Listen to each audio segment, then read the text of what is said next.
Hi అండి. ఈరోజు అయితే మా మమ్మీ మటన్ కర్రీ చేశారు. అది నేను తిన్నా అని చెప్పి ఫ్రైడ్ రైస్ చేశారు నా కోసం. ఇదైతే చాలా ఈజీ ప్రాసెస్. టేస్ట్ అయితే చాలా బావుంటది.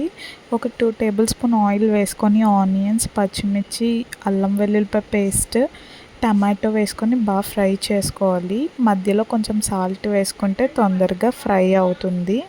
ఫ్రై అయిపోయిన తర్వాత అందులో ఎగ్స్ వేసుకుంటాము. ఎగ్స్ వేసిన తర్వాత అందులో కొంచెం పసుపు కూడా వేసుకోవచ్చు. పసుపు మన ఆప్షనల్ అది. అంటే నాన్ వెజ్ స్మెల్ రాకుండా ఉండడం కోసం వేస్తారు. ఎగ్స్ వేసిన తర్వాత కారం వేసి అండ్ కొరియాండర్ పౌడర్ వేసుకొని బాగా ఫ్రై చేసి రైస్ వేసుకోవడమే. ప్రాసెస్ అయితే చాలా ఈజీ అండి. ఎవరైనా చేసుకోవచ్చు. మీరు ఎప్పుడైనా ట్రై చేయండి. Thank you for watching guys. Bye.